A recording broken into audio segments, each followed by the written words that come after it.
Reddit, a place where stories crawl out from the darkest corners of the internet. Tonight, we dive into true horror, told by the people who swear they lived it. Turn off the lights, put on your headphones, and get ready for a journey through the creepiest posts Reddit has ever seen. And without any delay, let's get right into them. Our first story comes from a user named Mexo, and its name is The Lady in the Tree. While this is a shorter one, we aren't starting this night off slow. This one is packed with spooks and suspense. Make sure you are ready and comfy for this one, and let's dive in. There was a huge oak tree in my grandma's backyard when I was about 6 or 7, which has been cut down since. Where I lived, it wasn't uncommon for someone to have oak trees somewhere in their yard. But this tree, it was stripped of its bark, making it a gray-ash color. There were no leaves, and never once did I see any when I visited. I hated going in the back to play by myself. The branches always seemed to be looming over me, seeming to be dark, even on a bright and sunny day. One day when I got bored and decided to go outside to play, I decided to swing on the tire attached to rope hanging on one of the branches. It was innocent enough. My grandmother was inside washing the dishes, but she could see me through the window, as it had a direct view of the entire backyard. I sat down and slowly started to swing. The branches croaked and squeaked each time I went back and forth. It sounded like it would break at any moment, but it was actually pretty sturdy. I'd used it before. Suddenly, I got a creepy feeling like something was watching me from above. I was too scared to look up. I looked through the window to see if my grandmother was still there. But when I looked at her, she was looking above me, a terrified look on her face, her hand covering her mouth. It felt like the sun suddenly vanished and a misty fog rolled in around me. When did that get there? I couldn't move. My fight or flight had me at option 3, frozen. I started hearing a creaking sound on the branch above me, like something was swinging back and forth slowly. It wasn't me. I hadn't moved within the last 2 minutes. I almost started to cry when my grandmother finally came rushing outside and over to me, quickly moving me. She shielded me from seeing what was on the tree. Nothing was said when we got inside, though I think she didn't want to freak me out more than I already was. My grandmother moved from that house a few months later after cutting the tree down. She didn't want me to come over after that, but now that she's in her new home, she lets me come over whenever I want. A few years later, when I had remembered the incident, I asked her what happened. She sighed. I had a feeling she still didn't want to tell me, and answered with the most terrifying answer anyone could think of. There was a woman hanging from her neck. It was all twisted and the bone protruded through her skin, but she wasn't dead. She had a look of death in her eyes and she was fixated on you, struggling to reach you. When I got to you, she started choking on her own blood. After hearing that, I was glad she had shielded me from seeing that. I'm happy that I never went back there, and I'm happy the tree was cut down so no other child has to experience what I went through. I did some research and found out that a couple who had lived in this house before, the husband beat and killed his wife, snapped her neck, and hung her on the tree to make it look like suicide. It seems he wasn't in his right of mind. This next story comes from a user by the name of promotion OK6582, and its name is, "My friend and I found the abandoned church behind our town." This one is a longer story, but it is well worth the time. If you aren't already spooked from the first one, this one is sure to get you. Behind our town is a massive hill, stretching out either side with a forest of thick cedar trees at its edge. There's a rumor of an old church hidden behind it, and it's said that inside is a fountain that has special powers. It's more of an old wives' tale that gets passed around the town. That night, my friend and I decided we were going to find it. "How the hell are you going to sneak out? Your parents are super strict," Claire said, resting her chin in her palm. "I don't know, probably just quietly through the back door," I shrugged. "And if they find out you're gone, you're going to be grounded for a month, again." She drummed her fingers lightly on the bench. "Well, we could go during the day," I said, rolling my eyes. That's no fun, Claire said with a playful glint in her eyes. What about your parents? I tiptoed around the question. What about them? Her nose wrinkled in distaste. I leaned in. Well, how are you going to sneak out? She tilted her head slightly, eyes fixed on the ground, unfocused. They'll be too drunk to notice. I doubt they will even know I'm home to begin with. She tugged at her jacket sleeves, trying to pull them over her hands. Where do we meet? Her lips curled into a smile. The old highway sign in front of the hill. The bell for next period rang out, and I slung my backpack over my shoulder. What time? I asked as she dragged her satchel off the seat. 11, she narrowed her eyes, grinning. That night at the dinner table, my dad sighed, picking at his food. I got a call from your English teacher today. His eyes shifted to me. What did she say? I kept my head down. You're falling behind, homework and studies. He glanced at my mom. Yeah, sorry, It's that friend of yours, Clara. My dad interrupted, shoving food into his mouth. Claire, I pushed food around my plate.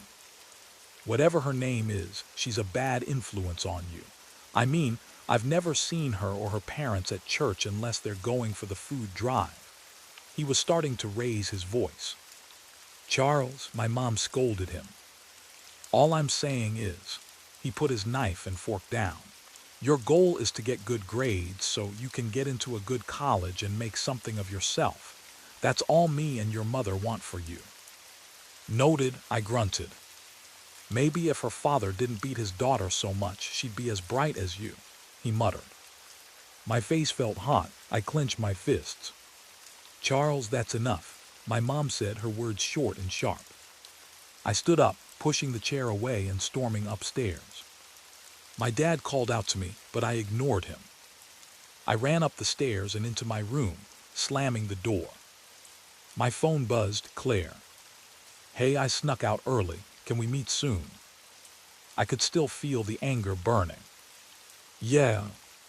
I slid the phone into my pocket, threw my jacket on and opened my window. Pushing the mesh off, I carefully slid out and put it back down. The roof creaked as I crept down it, careful not to slip or make any noise. My knees screamed as I dropped into the backyard. I glanced at the kitchen window and heard my parents arguing. I ducked into the bushes, then climbed over the fence into the alleyway next to our house and jogged towards the hill. My jacket did little against the cold night air. It took me about 10 minutes of walking to get to the sign, just outside of town. Claire was standing beneath it, smoking. The dim light of the embers illuminated her face softly in the dark. Is that a cigarette? I asked, approaching the sign. Yeah. She held it out to me. I caught her gaze and she looked away. No thanks, I said as casually as possible. I stole it from my dad. He was being a dick and I needed it. She took a long drag before dropping it and stomping it out. I stood there for a moment, thinking about what my dad had said. Shall we? She gestured towards the hill. Why, yeah, I murmured. We climbed the hill, stopping occasionally to catch our breath. At the top, we could see the forest stretch out, tall, dense trees crowded for miles. I felt my phone vibrate in my pocket. I pulled it out and saw it was my dad. I clicked the phone off and slid it back into my pocket. Your dad know you're gone, Claire said, looking over at me. He does now, I sighed. Aren't you worried about getting grounded? Her voice pushed clouds into the cold air. Fuck 'em, I said, kicking a rock down the hill. Claire smiled, as if I had said something she had been thinking for a while. We set off into the forest, using our phones as flashlights. Did we take into account that there might not be a church? I ventured, shining my light around in the darkness. Well, it's a nice night for a walk in the forest, Claire laughed. Do you know who you're taking to the winter prom? She teased. My face felt warm. I probably won't go, I said, stumbling my words. Oh yeah, PSSH me neither, Claire said, laughing nervously and throwing a rock she had picked up. A moment of silence fell over us as we pushed further in. "I hope you remember the way back out," I said, half joking, half worried that she might not have been paying attention. "I thought you were keeping track," she said, turning to look at me. My face dropped. Her lips curled into a smile.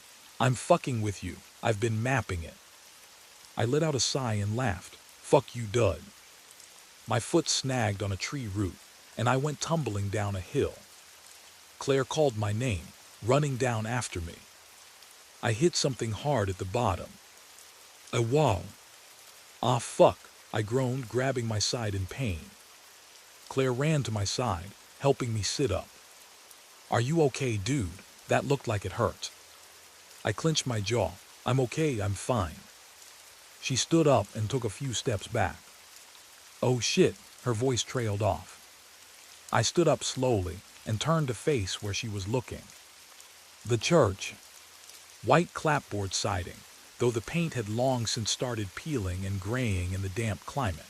The steeple rose up, its oxidized copper roof catching the beam of my light in a dull orange glow. The pine forest pressed close on every side of the building. The double doors sat partially open.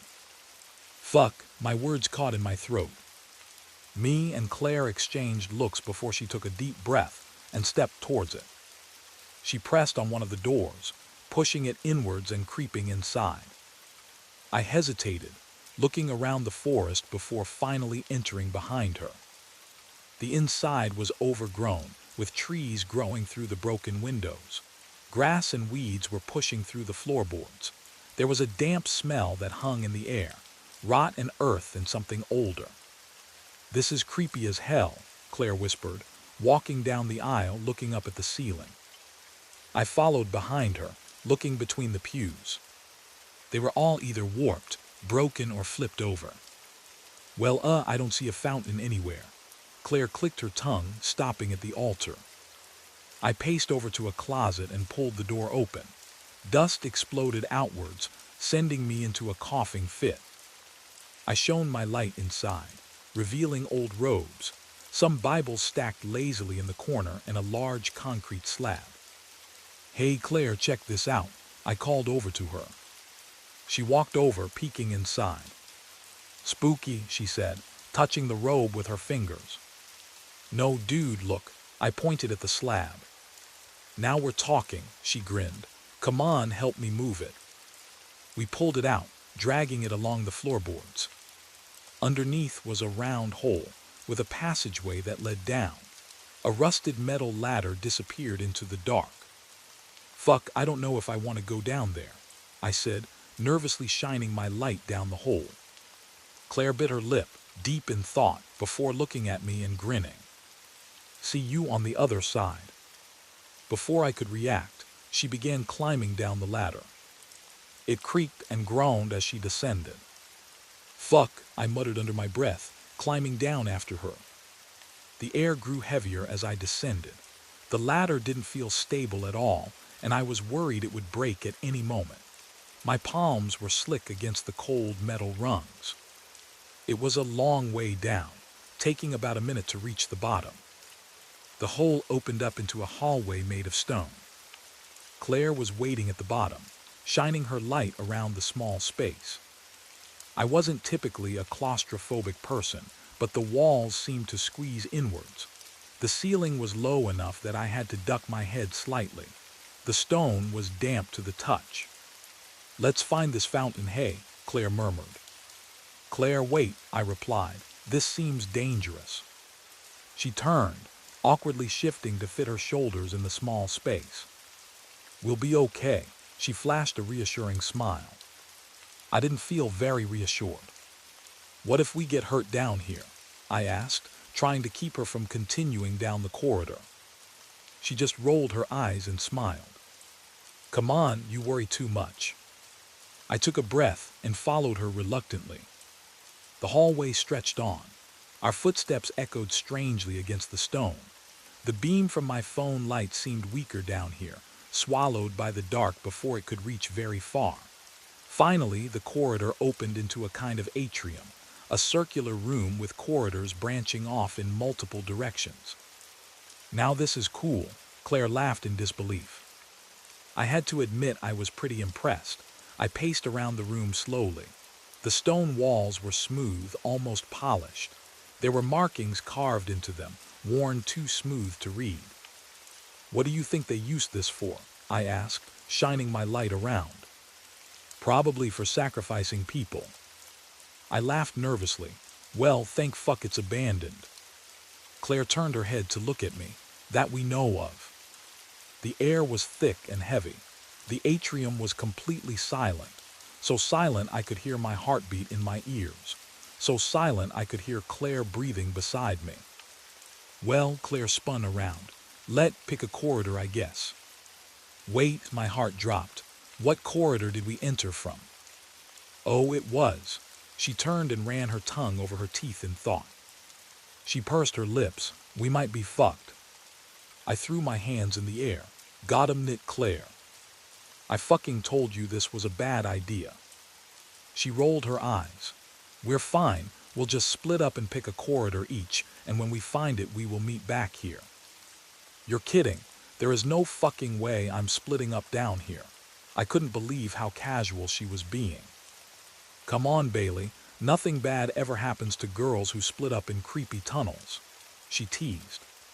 She caught my look of disapproval and she sighed. Okay, fine. We will explore together. I let out a sigh of relief. I couldn't tell if she was joking the whole time.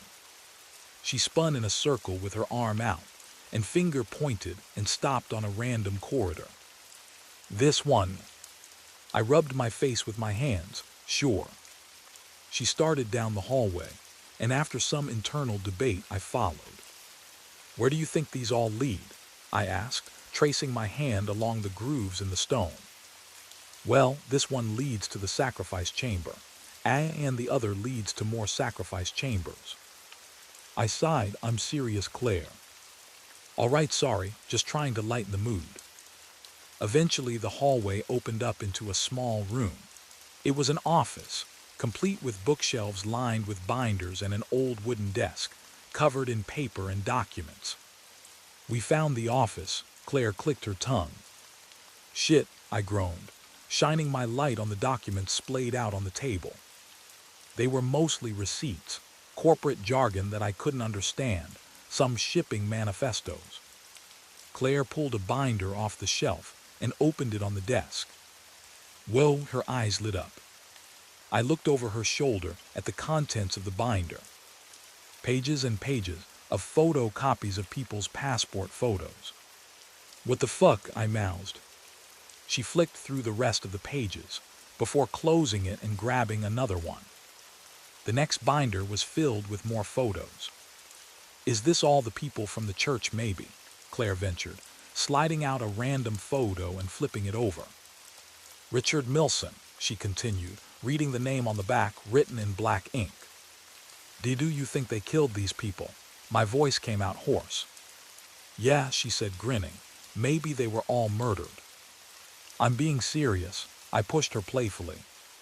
I don't know, she shrugged. Whatever reason, though, it's still creepy as hell. She pushed me back, laughing. Well, I don't know about you, but I'm keen to get the hell out of here, I muttered. Are you kidding? Claire closed the binder. We've hit the jackpot. We can't bail now.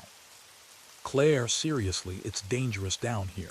We need to find the way out and head back. I tried to command some urgency into my voice. Okay, she sighed, crossing her arms. Gotta get home to your nice bed and your loving parents, I get it. Oh, come on, don't put that bullshit on me. You know that's not fair, I argued back. It was your idea to come down here at night. I thought you were keeping track of the fucking directions in this fucking death trap. Her face twisted in disgust. You know what? You're such a perfect fucking grade A student. Find your own way out. Do you have a problem with me?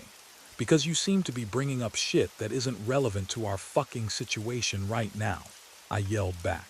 Our voices echoed loudly through the tunnels.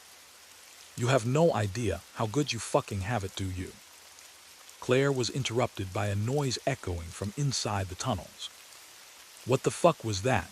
I spun towards the doorway, breath ragged from the argument. Nothing, it was probably just your complaining bouncing off the fucking ceiling. Claire pushed past me, her eyes wet, and stormed down the hallway, her light bouncing around in the darkness. God fucking damn it, I yelled, feeling my own tears streaming down my cheeks. Claire, wait, please. I called after her, heart racing, not wanting to lose her in the darkness. What's wrong? Too scared to find your own way out, she yelled over her shoulder. Her light disappeared ahead, and I picked up the pace trying to catch up. Claire, please wait, I screamed after her, terrified of being alone.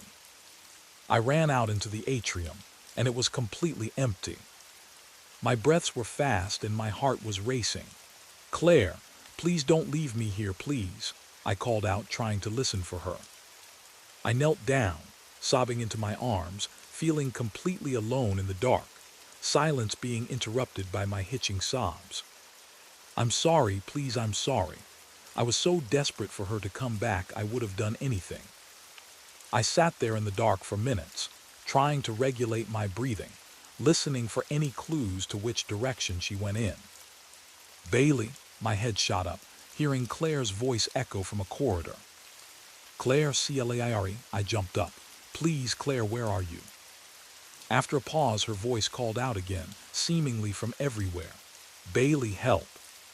Claire, please keep talking so I can find you, I called out, nose still running. Bailey, please help, her voice called out again, and I thought I could hear it coming from my left. There were 3 passageways it could have been, though, and the way her voice echoed, I couldn't be sure. I picked the middle corridor and took off, sprinting down the passageway. My light barely illuminated the space in front of me.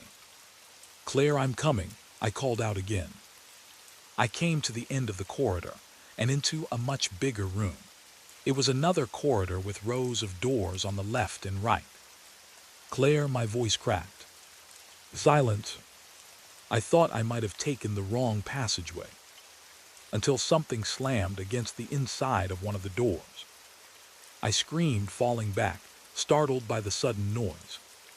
Claire, I called out again, stop fucking around and come out. A shiver ran down my spine when I heard her voice again. Bailey, let me out, please. Claire's voice came from the other side of the door. Did you accidentally lock yourself in? I asked into the darkness. My breathing was ragged, and I couldn't hear anything over my heart thumping in my ears. I slowly climbed to my feet and crept towards the door. A low, soft, crying noise came from the inside of one of the rooms. I hesitated at the doorway and pressed my ear against it. Bailey, I'm sorry, please let me out. Claire's voice came directly from the other side of the door. My hand closed around the lock on the brass handle of the door. I hesitated, waiting for an excuse not to open it. I squeezed my eyes shut and unlocked the door, stepping back and shining my light. After a few seconds, the handle twisted slowly, and the door swung inwards with a long, drawn-out groan. I swallowed hard, see Claire. Silence fell over the hallway. My light shook in my hands as I tried to keep it steady on the doorway. My heart dropped as a face slowly peered out from the doorway. Long, matted black hair and a pale face with huge pupils peered out, revealing a gaping mouth with no teeth. I couldn't move. I couldn't even scream. I was completely frozen in fear, staring in horror as it slowly slunk out of the room. Thin, frail hands crept over its face, shielding it from my light. It screamed, ear-piercing, guttural, a noise that shot me into action. I turned and sprinted down the hallway, screaming, absolute terror filling my body, adrenaline surging through me. I could hear something running behind me, bare feet slapping against the floor. I burst out into the atrium and picked a random tunnel and ran down it, hopping to lose whatever the fuck was chasing me. I came out in another room. I barely registered any details of the room, just running towards a door, partially open. It led down a set of stairs, and I hurried down it, careful not to fall. The smell hit me as soon as I hit the end of the staircase. I covered my mouth and nose, retching violently. The room smelt of rot meat and shit, literal shit. I raised my flashlight to illuminate the space. The floor was stained red and black, and covering the walls were smears of what looked and smelt of blood and shit. I gagged and puked all over my feet. I dry retched again, too scared to go back up the stairs, but unable to stay in the room any longer. I scanned the room for any other way out, but was only met with more bodily fluid smeared walls. I couldn't take it. The smell was making my vision double. I ran back up the stairs. I slowly crept back through the door, scanning the room with the light before entering. I couldn't see the creature anywhere, and I crept further inside. The room had a wooden table, stained a deep red, with a bucket and a large plastic container underneath. I looked in the container for a weapon, but found only old wallets, car keys, and some random crap that looked as if a bunch of people had emptied their pockets inside it. I heard something from far off in the tunnels and I stopped, going completely silent and still, listening to hear if it was coming towards me. When it went silent, I took a deep breath, saying a silent prayer and continuing to look. My eyes landed on a metal fireplace poker and I lunged for it, picking it up and holding it close to me. I felt a little better having some kind of weapon, but the knowledge I'd have to venture back down the hallway to get out was so terrifying I wondered if I'd ever leave. I felt tears on my cheeks again, and a lump caught in my throat. I had the overwhelming sense of guilt remembering that Claire was down here with me, and I'd accidentally released something, and it was probably going after her now. I decided that I had to do something, even if the thing killed me. I had to save Claire. Hesitating for another moment, I squeezed the fireplace poker, cold in my hands, and went back down the hallway. I held it out in front of me, feeling the weight of it in my hand. The main atrium was empty, and the silence was deafening. I spun slowly in the middle, swinging my light trying to look down the hallways. My heart thumped in my ears, and I picked another corridor at random, creeping down it, poker raised. I made it halfway down the corridor when I heard something scream behind me. The same ear-piercing cry that would haunt me the rest of my life. I screamed too, taking off sprinting to the end of the corridor. I heard the bare feet slapping behind me, closer and closer. I screamed louder, pure fear and terror pumping through me. I ran straight into something cold and hard. My hands closed around it. The rungs of the ladder. I wasn't even afforded a sigh of relief, hearing the thing closing in right behind me. I threw myself up the ladder, phone barely hanging on in one hand and trying to hold on to the poker in the other. My hands were greasy with sweat, and occasionally they would slip off the rungs. The ladder shifted below me, creaking and groaning as the thing seemingly climbed after me. The poker slid out of my hand, and I heard it hit something with a wet thump. The climb felt endless, pure panic being the only thing driving me upwards. I finally came out into the closet, pulling myself up desperately, still sobbing. I pushed the heavy concrete slab back over the hole. Still crying, I backed away from it, before sprinting through the church and out into the cold, night air. "Hey, you took your time." Claire's voice came from beside the doors. She was leaning against the wall, clicking her lighter on and off. A mixture of fear, guilt, and rage washed over me, and I broke down crying, falling into her arms. She stood there stunned. I couldn't speak. I couldn't even form coherent sentences. I just sobbed right into her jacket for a minute. "Oh shit, Bailey, are you good? You smell awful." She nervously patted my back. I lifted my head, snot and tears covering her jacket. "We need to go now," I cried. All right. What the fuck did you see down there, dude?" I yanked her arm and we climbed back up the hill. The entire way back through the forest, she wouldn't stop asking me questions. I ignored them and pulled her back through the trees, making her guide the way. She walked me back home. My heart dropped as we stood at the end of the street. Blue and red flashing lights illuminated my house. I ran to the door. Claire stayed at the end of the street. I burst through into the living room where my parents were sat, holding each other. Mom crying as a policeman sat across from them. As soon as they saw me, they rushed over and wrapped me in a hug. I cried again, harder than I ever had before, harder than I thought possible. So hard that no noise came out, as if the pressure in my head would make my eyes explode.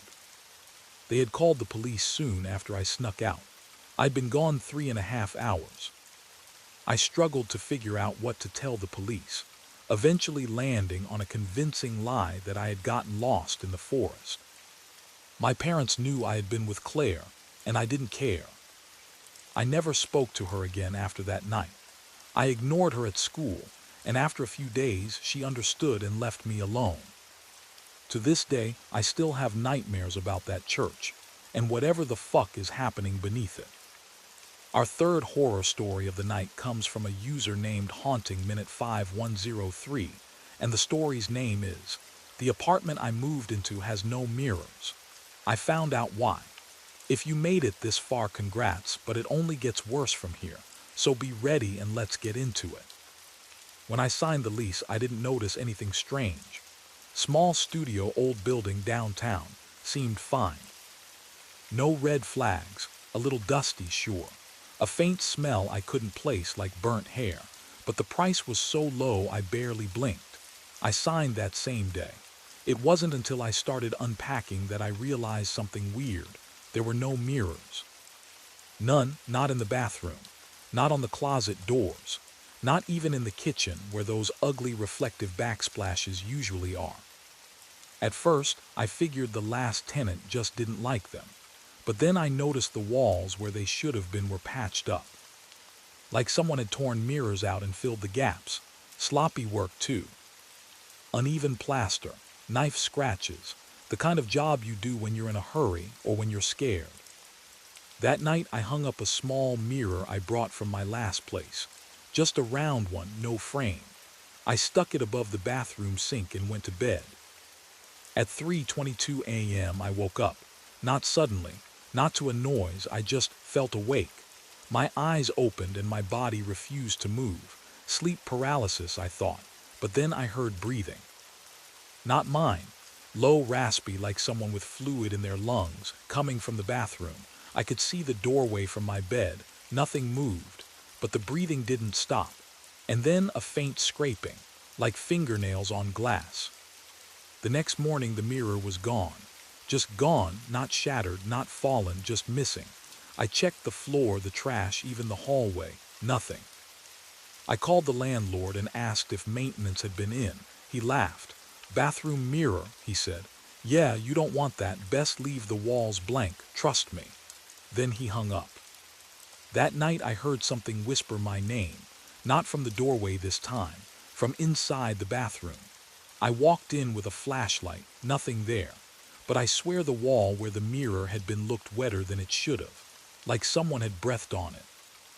I left the lights on after that, slept with the TV playing static. It didn't help. Every night around 3 a.m. I'd wake up. Every time I'd hear it. A low chuckle, like someone laughing underwater. The scrape of a palm sliding across glass. And once, just once, I looked toward the bathroom and saw a flash of reflection. Not mine, just eyes, too high on the wall, too wide, watching. I tried hanging another mirror. This time I taped it to the inside of a cabinet, kept it shut during the day. Figured maybe if I controlled it, I could stop whatever this was. But when I opened the cabinet that night, there was someone in it. Not behind the cabinet in the mirror. It looked like me at first, but its mouth didn't move when mine did. Its arm stayed still while I trembled, and then it smiled. Not a normal smile, too many teeth, cracked lips, like its face was stretching to fit. I slammed the cabinet shut and heard a shriek behind the wall, like it was mad I'd caught it. I smashed that mirror the next morning. swept it up and threw it down the trash chute. Later that day, I saw someone watching me from across the street. Top floor, dirty window, no lights on. They stood completely still for over an hour. And when I looked again that night, they were holding up a mirror to the glass, facing my apartment. I moved out the next morning. Didn't even ask for my deposit, just left. The landlord didn't look surprised. He just said, lasted longer than most. I've been crashing on a friend's couch since. But last night, the bathroom mirror in his place fogged up while I was brushing my teeth. And written in the condensation, in shaky, dripping letters, "Let me finish watching you." This next one comes from a user named Mrs. Mimic, and its name is, "I bought a house in New Orleans, but I should have done my research first." Ominous name, let's see where this goes. I should have known something was off the moment I signed the papers. $75,000 for a 3-bedroom shotgun house in the Bywater district. In this market, too good to be true. But I was broke, impulsive, and in love with the romantic idea of New Orleans. Its music, its food, its magic. I'd just gotten out of a nasty breakup and was looking for a fresh start. So when the keys hit my palm, I told myself it was fate. It was. The house was narrow and creaky with warped wood floors and shutters that wouldn't stay closed. But it had charm, history. You could feel it in the bones of the place. The first week was uneventful aside from the smell. No matter how much I cleaned, there was a thick, earthy scent in the air, like wet soil and something older, something sweet. I wrote it off as mildew. Then on the 8th night, I heard it. Knocking. Not on the door, inside the wall. I froze in bed. It was rhythmic 3 knocks, a pause, then 2 more. At first I thought it was the old plumbing or maybe raccoons, but the knocks kept coming every night. Same pattern. I tried ignoring it. Then I tried recording it. The audio would pick up the house creaking, my breathing, my whispered hello. But no knocking, not even once. I was starting to feel insane, until the closet wall cracked. I was reorganizing the linen closet in the hallway when I noticed it. One plank slightly warped, the wallpaper curling away at the edges. I pressed on it. It moved. Behind it was a doorway. No handle, no knob. Just a small, circular mark carved into the wood. A symbol I didn't recognize, almost like a vive. A vive is a religious symbol used in Vodun, particularly in Haitian Vodou and Louisiana Voodoo. I should have stopped there. I didn't. I pried it open with a crowbar. It was a room, a 4th room. It wasn't on the floor plan, not in the listing, not in the blueprints I pulled from the city archives. But there it was, cold, dark, and poolsing with something. There were no windows. The walls were covered in strange, smeared symbols drawn in what looked like ash or blood. The air smelled thick, like rot and incense. At the center of the room sat a wooden chair. On it, a burlap doll pinned with rusty nails, its head missing. And surrounding it, bones. Not animal bones, small bones, finger bones, teeth. I ran. I didn't sleep that night. I barely breathed. Every time I closed my eyes, I saw that chair. The next day, I brought in a local priestess, Mambo Claris. She didn't speak much when she saw the room, just looked at me and said, "This house wasn't empty when you moved in." She wouldn't go inside.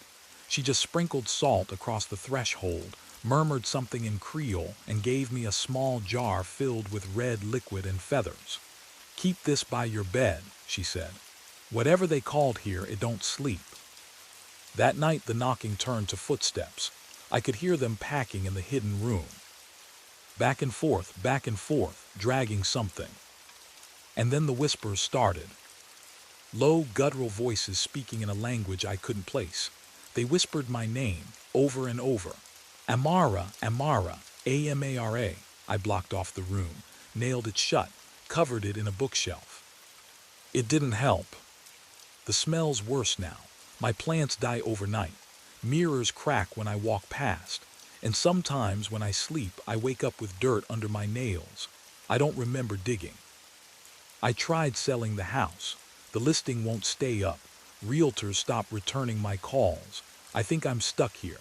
I think I was meant to find that room. I think someone wants me to finish what they started. Last night I heard a new voice, a woman weeping softly, and this morning the closet door was open again. There's dirt on the floor, and a single tooth sitting on my pillow. I saved the best story for last, and it comes to us from a user named Cabin Cremation, and the name of this one is Something in the White Mountains Took My Friend. Just from the name, this one is going to be scary. Let's dive into it. My name is Ethan. This story happened in October of 2016, when 4 of my friends and I took a weekend hiking trip up in northern New Hampshire, more specifically the White Mountains. We were all college students at a fairly local university, which if you're from or familiar with New Hampshire, you know how beautiful the mountains are in the fall. It was me, Kyle, Danielle, Mason, and Jake. All being students in New Hampshire, we're all pretty experienced with trails. Nothing insane like technical climbing or backcountry survival, but enough that we'd seen our fair share in the woods prior. We picked a bit as popular trail to avoid the foliage tourists planning to camp about halfway up and finish by late Sunday. The first day was completely normal. Cold, crisp air, quiet even. We made camp that night without any issue. The sun set normal timing for the season, around 6 p.m. We built a fire just off the trail, cooked, had a few beers, and went to bed in our 2 tents, guys in one, Danielle in the other. That's when everything truly started. Around 2 a.m., I woke up to what I thought were footsteps. Not like heavy stomping or anything, but soft, slow crunches in the leaves, just outside the tent. As I said, we've seen our fair share in the woods before this trip. I figured it was a deer or maybe even a black bear sniffing around if we were really unlucky. But then it stopped, and stayed quiet for way too long. I held my breath, trying to listen. Then Mason, who was next to me, whispered, "You hear that too?" I said yeah, and we both just stayed frozen.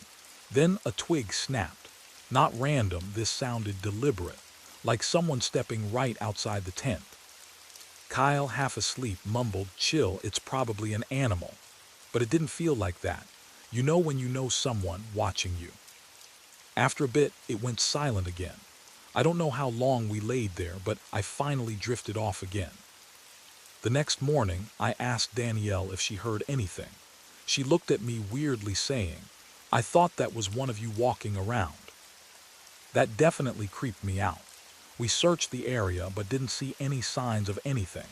Just some disheveled leaves that could have been tracks, but it's the woods. It's nearly impossible to say just based off that.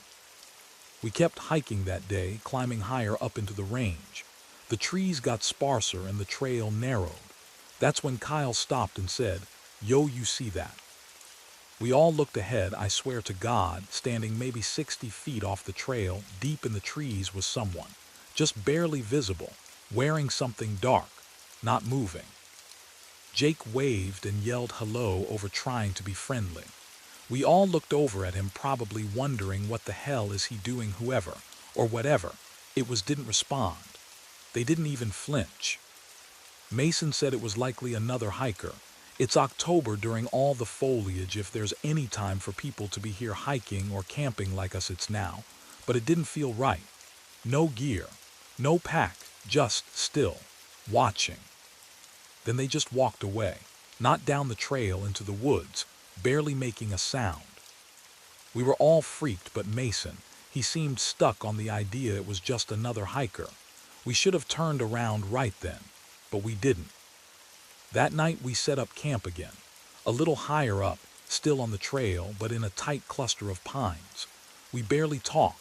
None of us wanted to admit how weird things were getting. Mason kept trying to reassure us, but I could tell it was getting to him too. Around midnight, I woke up to rustling. Not footsteps this time, running, like something darting back and forth through the brush.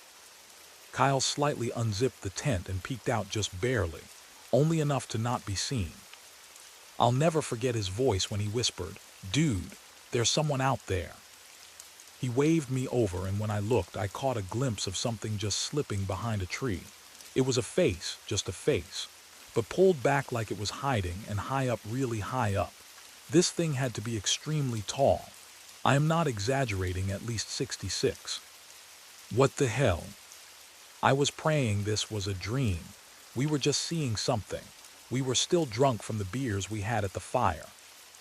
Then Danielle started yelling from her tent. I think my heart dropped down to my feet. I looked over at Kyle and could tell the same happened to him. But nothing. No noise, no more running. Anything. We ran over to Danielle, realizing she must have scared it off. She was in her tent holding bear spray, crying to herself. We comforted her and brought her over to our tent. We sat up all night, taking turns watching. Nothing else happened. As soon as sunlight hit, we packed up fast. The worst part was on the hike out. We were probably less than a mile from the trailhead when we realized Jake wasn't with us. At first, we thought he was just behind. He liked to stop and take photos. But that made no sense. Why the hell would he be taking photos during how tense of a moment this is? He was helping us to watch the tent. He knew what was out there. 10 minutes turned into 30, then an hour. We split up a little to look, looping back, yelling his name. We never found him. No answer, no tracks, no sounds, no gear. We called search and rescue, the school, local police, everything. They combed the area for days. Drones, dogs, helicopters, nothing. It's nearly a decade later. Jake is still missing to this day. His phone last pinged near the trail the same morning we lost him. They ruled it an unsolved disappearance. Likely a black bear. But here's the part I haven't told anyone, not the police, not his parents. A week later, I got an airdrop request on my phone while I was home. It said Jake's iPhone. The image that came through was pitch black, but when I brightened it, there was something. Long limbs, a face that looked directly in the camera, and a smile stretched wider than physically possible. It was taken out in those trees where we saw that figure. The timestamp, 3:11 a.m. the night after Jake disappeared. I don't know what we saw out there. I don't know if I'm going insane. I own a home now and work a job a state away. I still hear things in the woods behind my house. Sometimes I think I do even in my house. I haven't spoken to the group much since we graduated college. Except for Danielle, she claims to still hear and see things, like she's being followed. Apparently Kyle tells her the same. If we're not going insane and it wasn't a bear like the police say, then we're being stalked by something or someone, maybe even more than one. Even all these years later, and something tells me it doesn't plan on stopping anytime soon. I don't know if Jake is dead, if he's alive somewhere being tortured. I have no idea, but I swear sometimes the noises I hear in the woods behind my home is his voice, calling out to me, telling me to come to him. If you're hiking in New Hampshire, don't go off trail, and don't ignore that feeling when you're being watched, because I don't know what, but something or someone is out there, and it took Jake. Congratulations to you for making it through all of these stories, and bigger props if you are already asleep.